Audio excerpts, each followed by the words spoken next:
looks like I'm back in the movies again, doesn't it? Well, as a matter of fact, I'd like to do some talking. Don't go away until I get this thing off.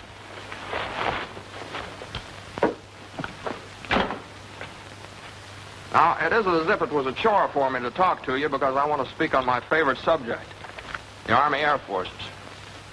I can't speak from long experience. I've only been in the service a year, but I've learned a lot about what the Air Forces have to offer. That's what I want to talk to you about. Right now, the greatest mass mobilization in the history of the world is taking place.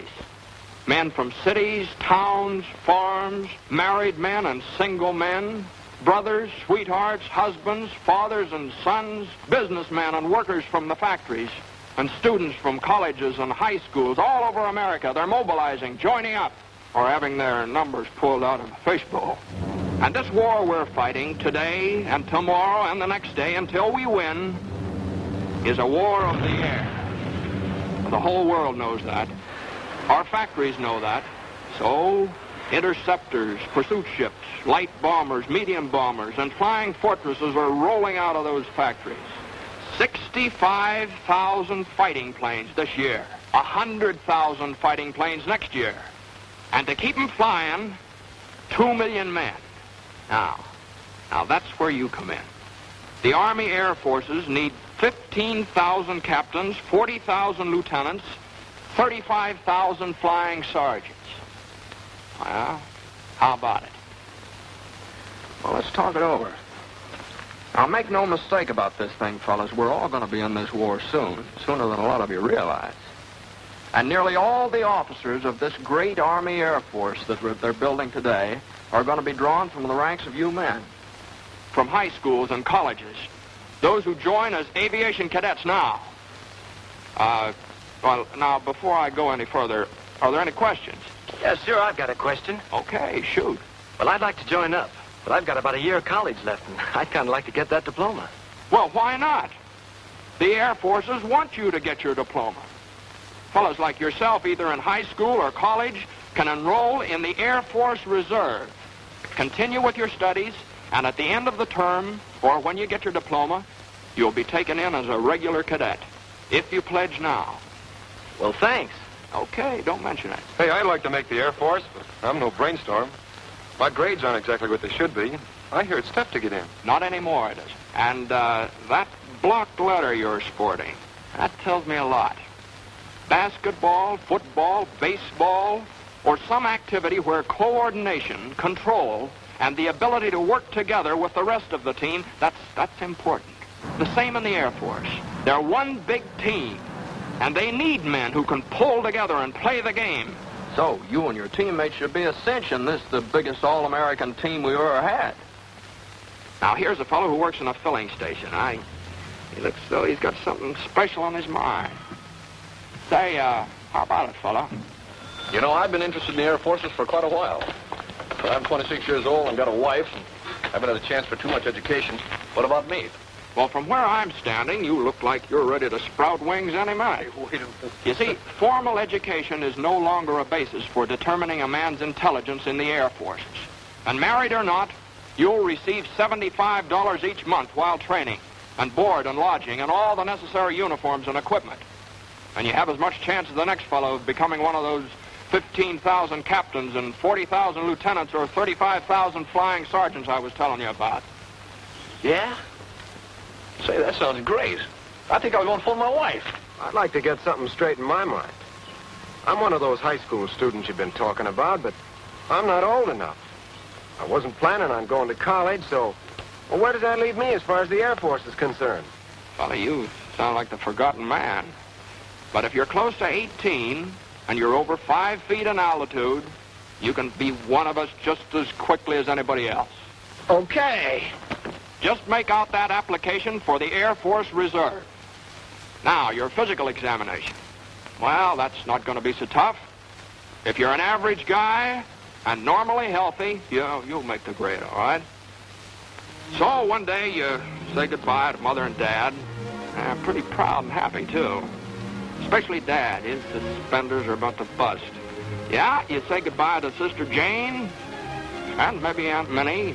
Oh, yeah, Uncle Ben, and Brother Joy.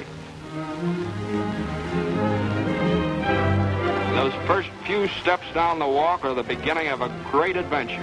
Oh, wait a minute now. Aren't going to forget that sweet little bit of something next door.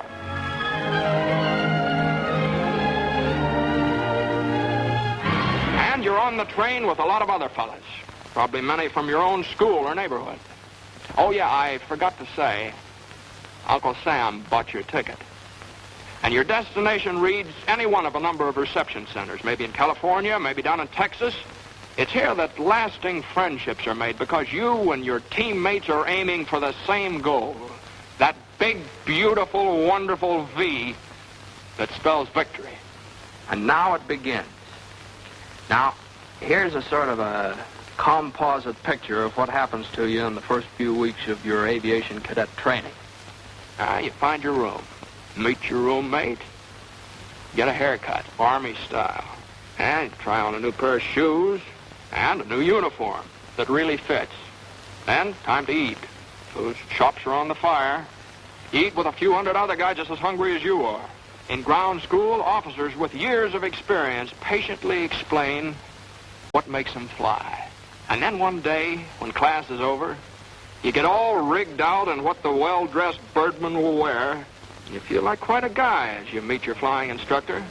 But always in your memory will be the thrill of that first beautiful morning when you took off for the first time. Now, what you're going to see next isn't considered exactly a part of the regular training course. But you're a chump if you don't include it in your curriculum.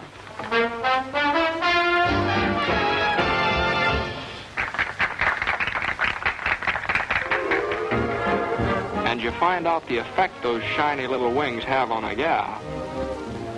It's phenomenal.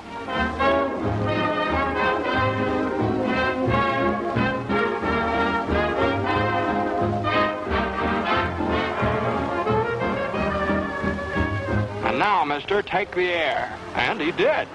Well, time has marched on. And here you are, cruising along in a BT. That's basic trainer to you. And twisting your tail into a few acrobatics and loops and barrel rolls and snap rolls. Some fun, huh? And a few more weeks roll by. You find yourself in still another plane. An advanced trainer this time. Yes, indeed, you're really getting up in the world at the rate of nearly 200 miles an hour. But you think this is something. Well, now, just wait. Fellas, shake hands with Mr. B-17 and a few of his big brothers. Now, watch out now, he's tough. Those four motors roaring through the sky like a thunderstorm, they can't fool with them. American workmen, the finest master mechanics in the world, put those motors together. Made them live, made them breathe, made them roar.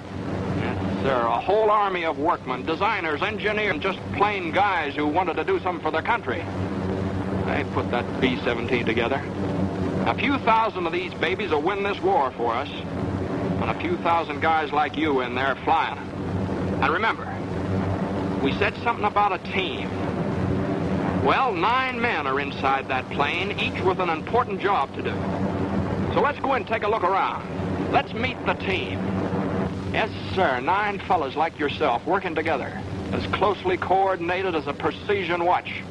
Now get this straight. The pilot is not the most important fellow inside this plane. All 9 members of the crew are equally important.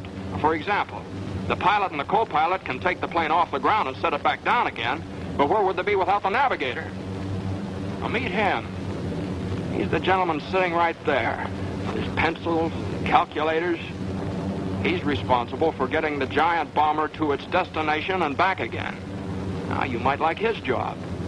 Now, this fellow's a second lieutenant, draws $245 each month, and although he was good at mathematics, he didn't graduate from college.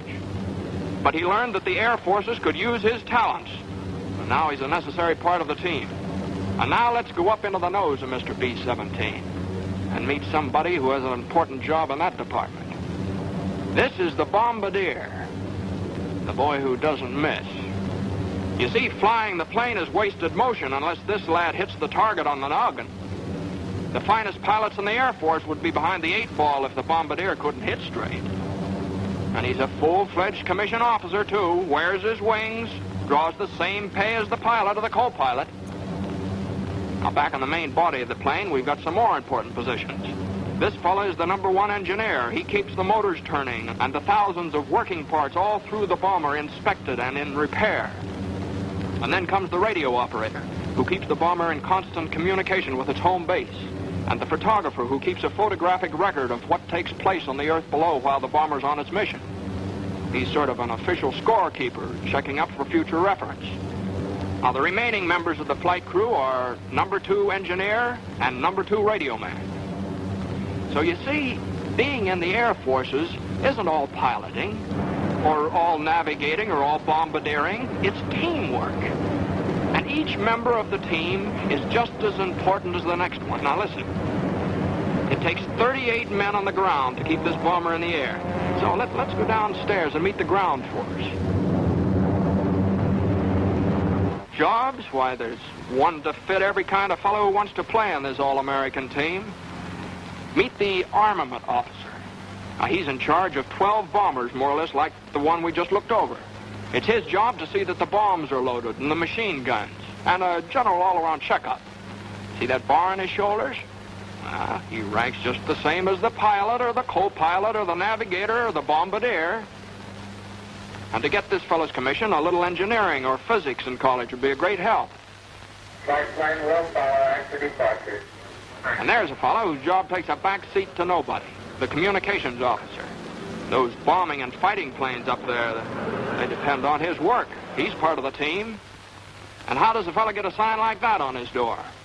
Well, engineering officer Captain C.D. Burns had 3 years of college. He studied aerodynamics, and those qualifications quickly awarded him his commission. He's in charge of all mechanical details and has a full crew of technically trained enlisted men to supervise. Now, another opportunity for you specially minded fellows is to be a meteorologist. If you do, you'll be assigned to a post where all military missions will be guided by your reports. Yep, and you'll get those gold bars, all right, after 30 weeks free training in some leading technological institute. Photographers and chemists. Well, there's a spot for you on the team. In charge of one of the hundreds of fixed or mobile photographic laboratories the Air Force must have. Now, this job, too, gets you a commission as an officer. So, whether you're flying a plane as a pilot or a co-pilot, charting its course as a navigator, acting as bombardier, or in any one of the many technical jobs in the air or on the ground, wherever it is in the United States Army Air Forces, you're part of a team. Now, remember that. So listen to the roar of those motors, young men of America, and heed their call. Soon the skies will be filled with the greatest air armada the world has ever seen. Our own Army Air Forces. The best planes ever built. 65,000 planes this year. 100,000 more next year. That's why we'll lick the Axis. And that's how we'll lick the Axis. Your commission in the Air Forces is waiting. You don't have to have a diploma to become an officer. Join now on the enlistment reserve basis. And then finish your present school or college term before you're called upon for actual duty. If you're between the ages of 18 and 26, with a good bill of health, you can make as high as $245 a month, and with a bonus of $500 for each year of service in the Air Forces. Or if you become one of those 15,000 captains we need right away, you'll receive $430 a month while you serve your country. And you'll be well trained for a good job in civilian life when this war is won. Now, here's another thing. It's kind of hard to explain, but believe you me, it's important. You see, while you're getting all this wonderful technical training in the Air Forces, you're learning about other things, too. Things that are going to pay off in big dividends. You're learning to be alert. You're learning how to handle men and how to do that job with a lot of pride. Yeah, you're learning about courage, too. But you'll know what I mean, and I hope soon, because the Air Forces are proud to think that you might be with them. And by the time you finish your training, America will have overwhelming superiority in the air. You see, the way the Air Forces feel about it, They're fighting and they're flying for the safety of our people at home, our mothers and fathers and our sisters and brothers. And to keep the terrible war of destruction that swept Poland and Belgium and Holland and blasted homes of good people in London and Coventry and maimed hundreds of innocent women and children in Nanking and Burma and Bataan Peninsula and Pearl Harbor. To keep that war from our own shores, our cities and our homes. The roar of 100,000 motors sing their song, and theirs is a song of freedom, and their wings outstretched in the cause of decency. And each spinning prop drones in vengeance against those who would destroy our way of life. But somebody's got to fly it. A lot of somebodies have got to fly it. Now, this is your place. This is where you'll serve America best. Young men of America, your future's in the sky. Your wings are waiting.